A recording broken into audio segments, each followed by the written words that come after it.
సదాశివసమారంభాం శంకరాచార్యమధ్యమాం అస్మదాచార్యపర్యంతాం వందే గురుపరంపరాం. హరి ఓం. స్మరవారం వారం కార్యక్రమాన్ని వీక్షిస్తున్న ప్రేక్షకులందరికీ స్వాగతం.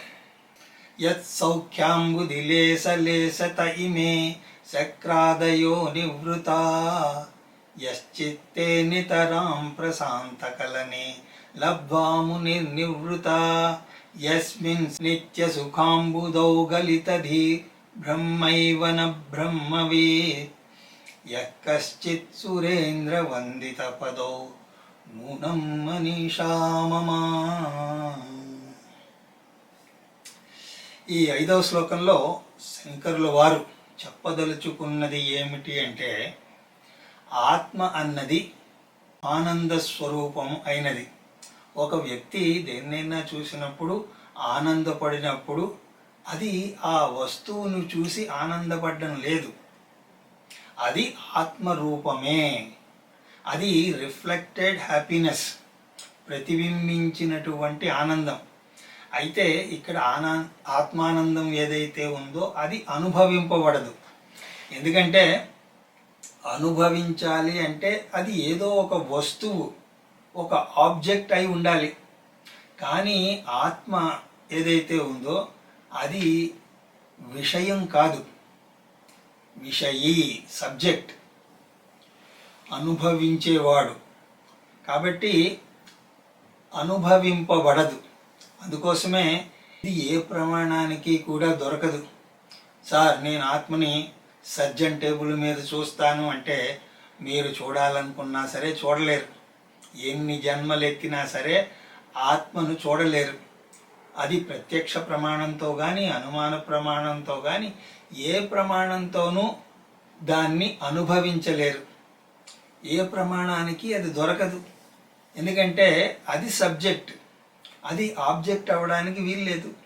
కాబట్టి తెలుసుకోవడానికి ఏ ప్రమాణం కావాలి అంటే అన్ని ప్రమాణాలు విఫలమయ్యాయి. కాబట్టి శబ్ద ప్రమాణం కావాలి. శబ్ద ప్రమాణం అంటే వేద ప్రమాణం. అన్ని ఆనందాలకు కారణమైనటువంటి ఈ ఆత్మానందాన్ని మాత్రం ఎవరూ కూడా అనుభవించలేరు. ఉదాహరణకి కళ్ళు ఉన్నాయి, అవి అన్నింటినీ చూస్తుంది. కానీ మీ కన్నును ఎప్పుడైనా మీరు చూసారా? అందరూ మిమ్మల్ని అంటున్నారు, అబ్బా పద్మాల్లాంటి కళ్ళు ఉన్నాయండి మీవి, మీ కళ్ళు ఏమందం అని అంటున్నారు. అప్పుడు మీకు ఒక కోరిక కలిగింది, నా కళ్ళని నేను చూద్దాము, అలా చూస్తే బాగుంటుంది కదా అని అనుకుంటే దానికి ఒకటే ఒక ఉపాయం, మిమ్మల్ని మీరు అద్దంలో చూసుకోవాలి. అలా అద్దంలో మీరు మీ కళ్ళను చూసుకున్నా అవి మీ కళ్ళను కాదు, కళ్ళ యొక్క ప్రతిబింబాన్ని మాత్రమే చూడగలుగుతారు. ఇక్కడ కూడా చైతన్యం ఏదైతే ఉందో దాన్ని అనుభవించడానికి లేదు. అదే బింబ ఆనందం కూడా, అది ఎప్పుడూ కూడా అనుభవించడానికి లేదు. ఎందుకంటే అది మీ యొక్క స్వరూపం. కాబట్టి ఎప్పుడైనా సరే ఏ ఆనందాన్ని మీరు పొందినా అది ప్రతిబింబ ఆనందం మాత్రమే. బింబ ఆనందంలో అందులో తారతమ్యాలు లేవు. కానీ ప్రతిబింబ ఆనందంలో ఆ హెచ్చు తగ్గులు ఉంటాయి. ఎందుకు ఆ హెచ్చు తగ్గులు ఉన్నాయి అంటే, ప్రతిబింబ ఆనందం ఎప్పుడూ కూడా ఆ ప్రతిబింబించేటువంటి మాధ్యమం మీద ఆధారపడి ఉంటుంది. ఇప్పుడు మీ కళ్ళు ఏంటండి అంతలా మెరిసిపోతున్నాయి అని ఎవరైనా అంటే, అంత తేజస్సుతో ఉన్నాయి అని అంటే మీరు వెంటనే అద్దంలో చూసుకుంటారు. కానీ అద్దంలో అంతా కూడా మసకగా కనబడుతోంది. ఇదేమిటి అంత తేజస్సు అన్నారు, అదేమీ కనిపించడం లేదు అని అప్పుడు ఇంకొక అద్దంలోకి వెళ్ళి చూసుకుంటారు. ఇప్పుడు అక్కడ కొంచెం తేజస్సు కనబడుతోంది, స్పష్టంగా ఉన్నది. అప్పుడు కళ్ళు తేజస్సు ఏమైనా పెరిగింది అని అంటారా? కళ్ళు అలాగే ఉన్నాయి. ప్రతిబింబించినటువంటి మాధ్యమము మారింది. అలాగే ఇప్పుడు హెచ్చు తగ్గులు కనిపించాయి. ఎందుకంటే అది వేరే మాధ్యమం మీద ఆధారపడి ఉన్నది. చూసుకుంటున్నటువంటి మీ కళ్ళే అయినా సరే అద్దం వెనకాతలు ఉన్నటువంటి మెర్క్యూరీ కోటింగ్ పోయింది అనుకోండి, అసలు మీ కళ్ళే మీకు కనిపించవు. అదేంటండి మీరు అంతలా పొగిడారు, అసలు కళ్ళే కనిపించడం లేదు అని అంటే, మీరు వెతుకుతున్నది కూడా మీ కళ్ళతోటే. కానీ ఆ విధంగా ఉండడానికి కారణం ఆ అద్దం, ఆ మాధ్యమం ఏదైతే ఉందో అది సరిగా లేదు.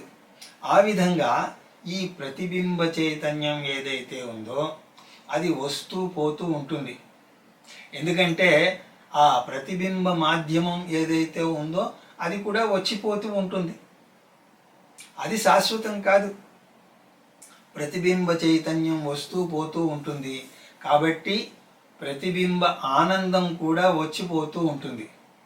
ఇప్పుడు మీరు ఊహించండి, మీ మనస్సు, మీ అంతఃకరణ ఏదైతే ఉందో అది ఒక అద్దం లాంటిది. అది ఎంత శుద్ధంగా ఉంటే అంత శుద్ధమైనటువంటి ఆనందాన్ని మీరు అనుభవిస్తారు. ఆ అంతఃకరణ అన్నది శుద్ధంగా లేకపోతే మీరేదో డల్లుగా అయిపోతారు. అంతఃకరణ పాడయింది అంటే ఆ ఆనందం కూడా పాడైపోతుంది. అయితే ఈ 3 అవస్థల్లో కూడా మీరు నిజమైనటువంటి ఆనందం ఏమిటి అంటే మీ స్వరూపం, ఏది కూడా చెడిపోలేదు. కానీ చెడిపోయినట్టు మనకి కనిపిస్తుంది. మేము ఏమనుకుంటున్నాం, ఉదాహరణకి ఒక చిన్న పిల్లవాడిని అద్దం దగ్గరికి తీసుకువెళ్ళాం. అప్పుడు ఆ పిల్లవాడికి అద్దంలో మొహం చూపించాం. అప్పుడు వాడు చాలా ఆనందపడతాడు, నా కళ్ళు ఎంత బాగున్నాయో అని. మళ్ళీ ఇంకొక రోజు వచ్చినప్పుడు ఆ అద్దం పాడైపోయింది. ఆ అద్దం చెడిపోయినప్పటికీ వాడు అసలు కళ్ళే కనబట్టలేదు. అప్పుడు వాడు నా కళ్ళు పోయాయి అని ఏడుస్తూ ఉంటాడు. అవునా కదా?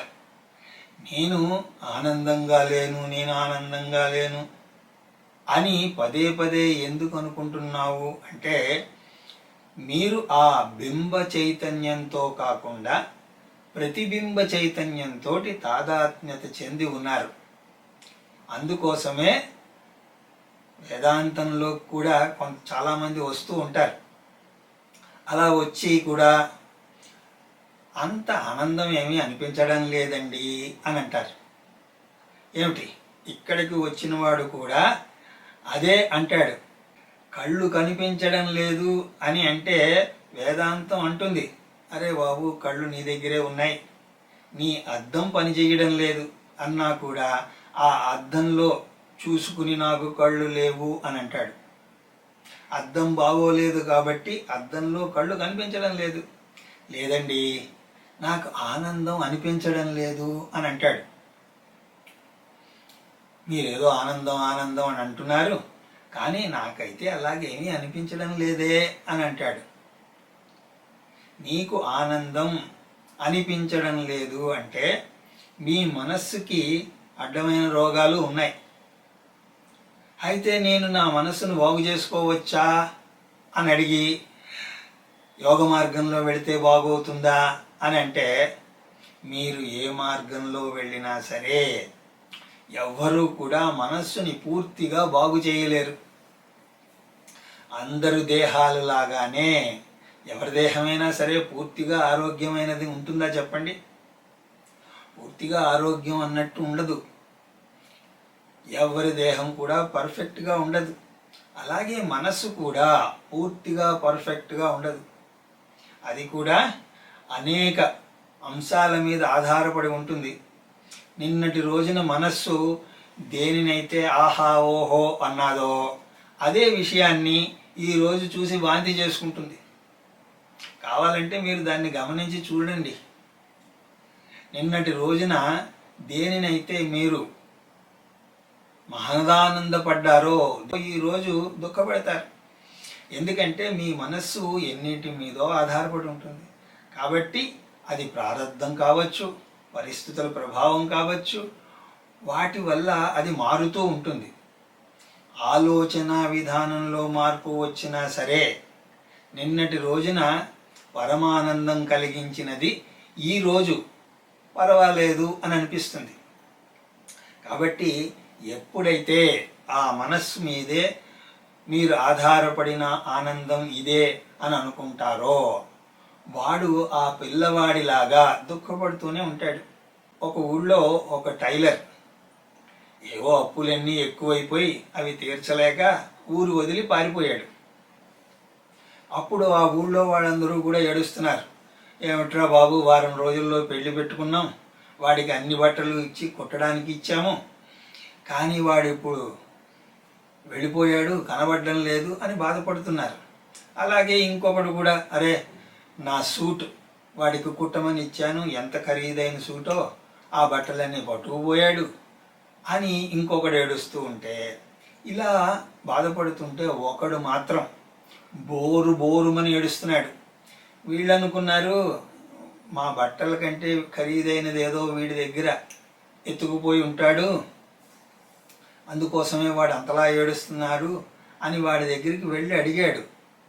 అడిగితే వాడన్నాడు, మీ అందరూ బట్టలే పట్టుకుపోయారండి, కానీ నేను మాత్రం సర్వనాశనం అయిపోయాను.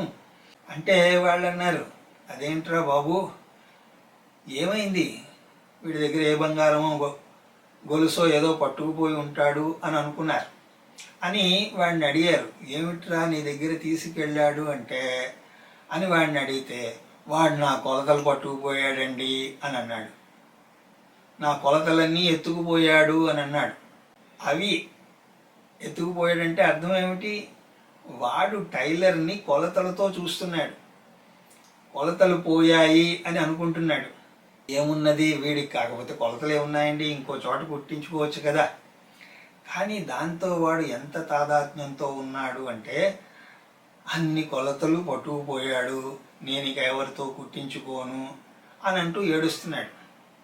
ఆ విధంగా ప్రతిబింబ చైతన్యమే నా చైతన్యము, ప్రతిబింబ ఆనందమే నా ఆనందము, దాన్నే సహజానందం అనుకునేవాడు ఏడవక చేస్తాడా చెప్పండి? ఎందుకంటే అది ఎప్పుడు కూడా మారుతూ ఉంటుంది. కానీ జ్ఞాని ఎవరైతే ఉన్నాడో అతనికి ఈ ప్రతిబింబ ఆనందం వస్తుంది పోతుంది, కానీ నేను మాత్రం శుద్ధ ఆనంద స్వరూపుడను అని ఎవరికైతే తెలుసో వాడు కలత చెందడు. ఇంకా చెప్పి, ఎలాగైతే మీ కళ్ళు ఉన్నాయి అని మీకు తెలుసు, అద్దంలో మీకు కళ్ళు కనపడకపోయినా సరే మీరు కలత చెందుతారా? అలాగా బయట వస్తువులతోటి ఆనందం రాకపోయినా సరే జ్ఞాని బాధపడడు. అంటే ధైర్యము, దృఢభావన ఇలాంటివన్నీ కూడా అతనిలో ఉంటాయి. కాబట్టి ఆ జ్ఞాని అన్నవాడు ఎన్ని ప్రతికూల పరిస్థితులు వచ్చినా సరే ఏమీ బాధపడ్డు. ఎందుకంటే వాడికి తెలుసు, నేను ఆనంద స్వరూపుని అని. ఎవరైతే తనను తాను భావిస్తాడో వాడి యొక్క మాధ్యమం కూడా అంటే అంతఃకరణ కూడా చెక్కు చెదరకుండా ఉంటుంది. అందువల్ల అతని ఆనందానికి భంగం ఏర్పడదు. ఇక్కడ గుర్తుపెట్టుకోవాల్సింది ఏమిటి అంటే, ఎవరైతే అశాశ్వతమైన దాని మీద ఆధారపడతాడో వాడు భంగపడతాడు, అది తప్పదు. కాబట్టి జ్ఞాని అన్నవాడు అసలైన ఆనందాన్ని నేనే అని అనుకుంటూ ఉంటాడు. ఈ చిల్లర ఆనందాలన్నీ కూడా పట్టించుకోడు. ఈ చిన్న చిన్న ఆనందాలన్నీ కూడా ఆయనకి బోనస్ లాంటివి. అందుకోసమే జ్ఞాని చాలా చిన్న వాటికి కూడా ఆనందపడిపోతూ ఉంటాడు. ఒకడేమో ఎంత పెద్ద ఆనందం వచ్చినా కూడా ఆనందపడడు. ఎందుకంటే మామూలు వాడిలో ఆ లేమి అన్నది ఉన్నది. అప్పుడు ఆ ఆనందం ఎంత వచ్చినా సరే అది లోపల ఎక్కడో పడిపోయినట్టు ఉంటుంది. కానీ జ్ఞాని విషయంలో ఏమిటి అంటే, అతను పూర్ణుడను అని అనుకుంటాడు.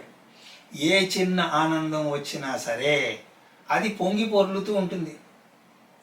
మామూలు వాడికి ఎలా ఉంటుంది అంటే, ఎంత అన్నం పెట్టినా సరే వాడికి ఆకలి వేస్తూ ఉండడం వల్ల చిన్న ముద్దలా అనిపిస్తూ ఉంటుంది. కానీ జ్ఞానికి పూర్తిగా కడుపు నిండిపోయింది కాబట్టి ఇంకా ఏది వచ్చినా సరే ఆయనకి ఎక్స్ట్రా లాగానే అనిపిస్తుంది. కాబట్టి జ్ఞానికి నేను పరిపూర్ణ ఆనంద స్వరూపుడను అని తెలిసిన తర్వాత ఏ చిన్న ప్రతిబింబ ఆనందం వచ్చినా సరే అది ఎక్స్ట్రాగానే కనపడుతుంది. మీరందరూ కూడా ఆలోచించండి. ముఖ్యంగా ఆడవాళ్ళు, ముఖ్యంగా మీరు 2 కిలోలు వంకాయలు కొన్నారు. అలా కొన్నా సరే ఆఖరిలో వాడు ఓ 2 వంకాయలు వేసేసరికి అబ్బో అని ఆనందపడిపోతారు. రేపు పొద్దున్న మళ్ళీ వాడి దగ్గరికే వెళ్ళి కొంటాడు. వాడి వేసింది పుచ్చు వంకాయలే అయినా కూడా మీరు వాడి దగ్గరికి వెళ్ళి కొంటారు. అలాగే ఏదో సంవత్సరానికి ఒకసారి బోనస్ వస్తుంది, అప్పుడు ఎంత ఆనందమో. కానీ జీతం ప్రతి నెల వస్తూనే ఉంటుంది. లేదండి వస్తుంది కదరా అంటే, లేదురా అది ప్రతి నెల వచ్చేదే అని అంటాడు. ఎంత వచ్చిందిరా బోనస్ అంటే 1000 రూపాయలు. శాలరీ ఎంత వస్తుంది? 12,000. ప్రతి నెల 12,000 వస్తే వీడికి ఆనందం లేదు. ఏదో కొంచెం 1000 రూపాయలు వస్తే అది ఎక్స్ట్రా, కాబట్టి ఆనందం. ఆ విధంగా జ్ఞాని ప్రతి చిన్న విషయానికి పరమానందపడిపోతాడు. అలా పడడానికి కారణం ఇది. ఎందుకంటే నేను పూర్ణుడను అని అనుకుంటాడు. ఆ విషయం ఇక్కడ చెప్తూ ఏమంటారు అంటే, ఆయన ఆనందం ఎలాంటిది అనంటే సక్రాదయో నివృత. సక్రాదయో అంటే ఇంద్రుడు మొదలైన వారు. ఇది మీకు బాగా అర్థం అవ్వాలి అంటే తైత్తిరీయ ఉపనిషత్తులో బ్రహ్మానందవల్లి చదవండి. ఆ మంత్రాలు అర్థం చదివితే మీకు అర్థం అవుతుంది. అందులో ఆనందం ఎలా ఉంటుంది అన్నది చెప్తూ ఒక్కొక్క ఆనందం ఎలాగో ఉంటుంది అని ఆనందానికి లెవెల్స్ పెంచుకుంటూ పోతారు. ఆ విధంగా చెప్తారు అక్కడ. యువా సాధు యువాధ్యాయక ఆశిష్టో దృఢిష్టో బలిష్టః తస్యేయం పృథ్వీ సర్వా విత్తస్య పూర్ణా స్యాత్ స ఏకో మానుష ఆనందః తే ఏ శతం మానుషానందాః స ఏకో మనుష్య గంధర్వాణామానందాః శ్రోత్రియస్య చ కామః తస్య తే ఏ శతం మనుష్య గంధర్వాణామానందాః స ఏకః దేవగంధర్వాణామానందః శ్రోత్రియస్య చ కామః తస్య తే ఏ శతం దేవగంధర్వాణామానందాః స ఏకః పితॄణాం చిరలోకలోకానామానందః శ్రోత్రియస్య చ కామః తస్య తే ఏ శతం పితॄణాం చిరలోకలోకానామానందాః స ఏక ఆజానజానాం దేవానామానందః శ్రోత్రియస్య చ కామః తస్య తే ఏ శతం ఆజానజానాం దేవానామానందాః స ఏక కర్మదేవానామానందః ఏ కర్మణా దేవానపి యంతి శ్రోత్రియస్య చ కామః తస్య ఏ తే శతం కర్మదేవానామానందః స ఏకో దేవానామానందః శ్రోత్రియస్య చ కామః తస్య తే ఏ శతం దేవానామానందాః స ఏక ఇంద్రస్యానందః శ్రోత్రియస్య చ కామః తస్య తే ఏ శతం ఇంద్రస్యానందాః స ఏకో బృహస్పతేరానందః శ్రోత్రియస్య చ కామః తస్య తే ఏ శతం బృహస్పతేరానందాః స ఏక ప్రజాపతేరానందః శ్రోత్రియస్య చ కామః తస్య తే ఏ శతం ప్రజాపతేరానందాః స ఏకో బ్రహ్మణ ఆనందః. ఇందులో ఒకదాని తర్వాత ఒకటి మనిషి ఆనందం తర్వాత దానికి 100 రెట్లు అలాగ పెంచుకుంటూ పోతే దేవానందం. దేవానందం గురించి వదిలేయండి, మనుష్యుడి యొక్క ఆనందమే అది ఎంత గొప్పదో చూడండి. ఆశిష్టో దృఢిష్టో బలిష్టః తస్యేయం పృథ్వీ సర్వా విత్తస్య పూర్ణా స్యాత్ స ఏకో మానుష ఆనందః తే ఏ శతం మానుషానందాః ఇక్కడ మనుష్యుడి యొక్క ఆనందాన్ని ఒక యూనిట్గా తీసుకున్నారు. మనుష్యుడి యొక్క ఆనందం అంటే అదేదో మీరు నేను పడేటువంటి ఆనందం కాదుట. అది ఒక యూనిట్ కింద తీసుకోవడం కాదు. ఆనందాన్ని అనుభవించాలన్నా కూడా దానికి శరీరం సహకరించాలి. అందుకోసమే ఆశిష్టో దృఢిష్టో బలిష్టో, యువకుడు యవ్వనంలో ఉన్నవాడు, బలిష్ఠుడు రోగాలు లేనటువంటి వాడు. రోగాలుంటే ఎంత యవ్వనం ఉన్నా కూడా ఏమనుభవిస్తాడు చెప్పండి? అలాగా యువకుడికి వాడి దగ్గర గనక సర్వస్య విత్తస్యాత్, ఈ భూమండలం మీద ఉన్నటువంటి సంపద అంతా కూడా వాడికి ఇస్తే, ఈ అంబానీలు అదానీలు యొక్క సంపద కాదండి. ఉపనిషత్తులో చెప్తున్నారు, పృథ్వీ అంటే ఈ భూమండలం మీద ఉన్నటువంటి సంపద అంతా కూడా ఒకడే అనుభవిస్తే అది ఒక మనుష్యుడి యొక్క ఆనందంగా తీసుకుంటే దానికి 100 రెట్లు మనుష్య గంధర్వ ఆనందం, అలాగే దానికి 100 రెట్లు దేవగంధర్వానందం, అలా దేవగంధర్వానందానికి 100 రెట్లు పితృలోక ఆనందంట. అలా వేసుకుంటూ వెళితే ఇంద్రానందము, ఆ తర్వాత బృహస్పతి ఆనందము, దాని తర్వాత బ్రహ్మానందము, ఇవన్నీ కూడా 100 రెట్లు పెంచుకుంటూ పోయినప్పుడు. కానీ వీటిల్లో వ్యత్యాసం ఉన్నది. ఎందుకంటే ఆ ఇంద్రుడు మనస్సు, బృహస్పతి మనస్సు, అలాగే ఆ బ్రహ్మ, చతుర్ముఖ బ్రహ్మ గారి మనస్సు కూడా మారుతూ ఉంటాయి. ఎందుకంటే ఆ మాధ్యమాలు మారుతూ ఉంటాయి. అలాగా ఎంత శుద్ధంగా ఉంటే అంత వెలుతురు వచ్చినట్లు ఇవన్నీ మారుతున్నా కూడా అంత శుభ్రంగా ఉన్నాయన్నమాట. ఇది సౌఖ్యాంబుది అంటే ఇక్కడ సుఖమైనటువంటి అంబుది. మనం ఇంతకుముందు చెప్పుకున్నాం, సహజానంద బోధాంబుదౌ, సహజమైనటువంటి ఆనందం సాగరం. ఆ ఇంద్రుడు, బృహస్పతి, ఆ చతుర్ముఖ బ్రహ్మగారిలో అంత ఆనందం ఎలా ఉన్నది అంటే ఈ సహజానందంలోంచి కొంచెం లేస మాత్రమైనటువంటి ఆనందం వాళ్ళలో ప్రకటింపబడుతోందిట. అందుకోసం వాళ్ళు ఆ విధంగా ఉన్నారు. తర్వాత మునిహి అంటే ఇక్కడ ముని అన్నప్పుడు శబ్దానికి మౌనశీలత్వాత్ మునిహి, మౌని అన్నా ముని అన్నా కూడా ఒకటే అర్థం. మౌనంగా ఉన్నాడు అంటే వాడు ఏదో పెళ్ళం మీద అలిగి ఉన్నాడు అని కాదు. అలా మనం ఉంటాం. కానీ ఒక సాధకుడు మౌనంగా ఉన్నాడు అంటే మననం చేస్తున్నాడు అని అర్థం. ఎప్పుడైనా మీరు చూడొచ్చు, మననం చేస్తూ ఉంటే అప్పుడు మీరు మౌనంగానే ఉంటారు. ఆ విధంగా మౌనమైనటువంటి ముని అయినటువంటి ఆ మహాయోగి నివృత్త, ఆయన కూడా ఎప్పుడు ఆనందంగానే ఉంటాడు. ఆయన ఆనందానికి ఇంద్రాది ఆనందానికి చాలా తేడా ఉన్నది. వాళ్ళది గ్రేడెడ్ ఆనందం, ఇతనిది గ్రేడెడ్ ఆనందం కాదు. లబ్ధ్వా అన్నప్పుడు ఆ ఆనందం అన్నది లేశమాత్రం ప్రకటింపబడింది. వాళ్ళందరూ కూడా దానికే అంత ఆనందంగా ఉంటే ఈ ముని ఆ ఆనందాన్ని పూర్తిగా పొందాడు. ఏది లేశమాత్రంతో పొందడం వల్ల ఇంద్రాదులందరూ కూడా ఆ విధంగా ఆనందంగా ఉంటే ఈ యోగి విషయంలో అది కాదుట. లేశ మాత్రం కాదు, పూర్తిగా అది నేనే అని ఎవడైతే అంటున్నాడో, ఆ జ్ఞానాన్ని పొంది ఉన్నాడో, అలాంటి జ్ఞానాన్ని పొందినవాడు ఆనందంగా ఉంటాడు.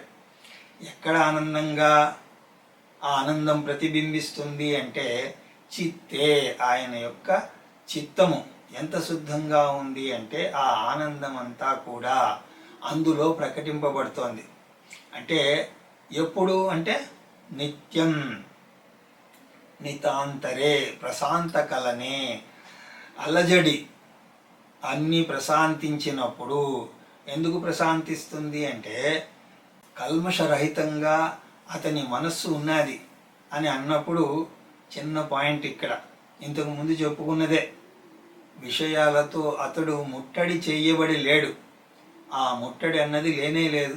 కాబట్టి ప్రశాంతంగా ప్రశాంత చిత్తంతో ఉన్నాడు.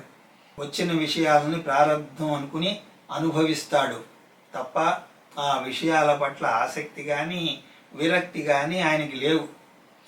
అలాంటి దాంట్లో యస్మిన్ నిత్య సుఖాంబుదౌ గలితది, ఆ విధంగా ఎవరి మనస్సు అయితే నిత్య సుఖ అంబుది లాంటి సుఖసాగరంలో దళితది, ఎవరి బుద్ధి అయితే ఆ ఆనంద సాగరంలో కలిసిపోయినదో, ఎలాగైతే ఒక ఉప్పు బొమ్మని ఊహించుకోండి, అది సముద్రంలో పడేస్తే కరిగిపోయినట్టు ఎవరి మనస్సు అయితే, ఇక్కడ చెప్పకపోయినా సరే మనం అర్థం చేసుకోవాలి, గురువాక్యంతో శ్రవణ మనన నిధిధ్యాసలతో పరిపూర్ణముగా కరిగిపోయినదో. రమణ మహర్షిని ఎవరో అడిగితే ఆయన ఇదే మాట చెప్పేవారట. యోగి మనస్సు ఎలా ఉంటుంది అంటే నీటి మీద గీసినటువంటి గీతలా ఉంటుంది. ఉన్నదా అంటే ఉన్నది, వెంటనే మరుక్షణం కరిగిపోయింది. ఆ విధంగా వ్యవహారార్థం ఆయనకి మనస్సు ఉంది కానీ ఆ ఆనంద సాగరంలో అది మునిగిపోయింది. దుఃఖంలో మునిగితే దుఃఖం, సహజానంద బోధలో మునిగితే ఆనందం. ఇలాంటి అతన్ని ఏమి అనాలి అని ఇక్కడ శంకర్ల వారు మళ్ళీ అడుగుతున్నారు. ఇప్పుడు వీడినేమనాలి అంటే బ్రహ్మైవ న బ్రహ్మవిద్, అతన్ని బ్రహ్మవిదుడు, బ్రహ్మను తెలుసుకున్నవాడు, బ్రహ్మజ్ఞాని అని అనకూడదుట. మనస్సు ఉంటే కదా బ్రహ్మవిదుడు. ప్రాపంచిక కోణంలో చూసినప్పుడు, దేహేంద్రియ మనోబుద్ధుల కోణంలోంచి చూసినప్పుడు అతను బ్రహ్మవిద్ గాని, ఆయన కోణంలోంచి చూసినప్పుడు బ్రహ్మయే. బ్రహ్మయేవ నా బ్రహ్మవిత్, ముని కోణంలోంచి చూసినప్పుడు అలాంటి అతన్ని మహాజ్ఞాని అని అనడానికి కూడా లేదు. అతని కోణంలోంచి ఆయనకి జ్ఞానం కూడా లేదు. బ్రహ్మ కంటే వేరుగా ఉన్నప్పుడు కదా జ్ఞానం ఉన్నది జ్ఞానం లేదు అని చెప్పేది. కాబట్టి అతను బ్రహ్మయే. బ్రహ్మయేవా, ఎవరైతే ఇలాంటి స్థితిలో ఆనంద సాగరంలో ఊలలాడుతూ ఉన్నాడో, ప్రపంచంలో సుఖం వస్తే వచ్చింది, రాకపోతే రాకపోయింది, ఆ విధంగా ఎవరైతే ఉన్నారో, సుఖం వచ్చినా రాకపోయినా సరే ఎవడి ఎఫ్ఐఆర్లో తేడా రాదో, ఎఫ్ఐఆర్ అంటే ఫ్రీక్వెన్సీ, ఇంటెన్సిటీ, రికవరీ పీరియడ్, వీటిలో ఏదో తేడా రాదో అలాంటి వాడి ముందు ఇంద్రాది దేవతలు కూడా చేతులు కట్టుకుని నిలబడతారట. అంతే కదండి. ఏదో చిన్నపాటి లేస మాత్రం ఆనందంతో వాళ్ళు ఉంటే ఆ ఆనందమే పూర్తిగా కలిగిన వాడిని చూస్తే ఎలా ఉంటారు చెప్పండి. మనకు కూడా ఏదో మీరు సంవత్సరానికి 1 కోటి రూపాయలు సంపాదిస్తున్నారనుకోండి, ఏదో ఆనందంగా ఉన్నారు. మీ ముందుకి ఈ అంబానీ అదానీ వచ్చి నిలబడ్డారు అనుకోండి, అప్పుడు ఎలా ఉంటుంది? 1 కోటి రూపాయలు సంపాదిస్తే మాత్రం అంత ఆనందంగా ఉంటే, అలాంటిది కోట్లల్లో మునిగి తేలుతున్నటువంటి వ్యక్తి నా ముందు వచ్చి నిలబడితే ఆయన మీద భక్తి, అభిమానము, గౌరవము అన్నీ కలిసి ఉన్నట్లుగా అతని ముందు చేతులు కట్టుకుని నిలబడతాం. అతని యొక్క ప్రతి కదలికని కూడా గమనించే ప్రయత్నం చేస్తారా లేదా?